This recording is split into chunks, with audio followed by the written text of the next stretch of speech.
Hello everyone. Do you all want to know 8 rules for a happy relationship?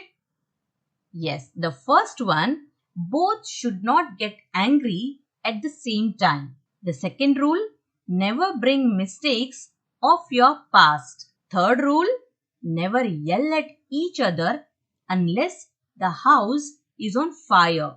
Fourth rule, if one of you has to win the argument, let it be your mate. Fifth rule, when you have done something wrong, get ready to admit it and ask for forgiveness. Sixth rule, neglect the whole world rather than each other. Seventh rule, never go to sleep with an argument unsettled.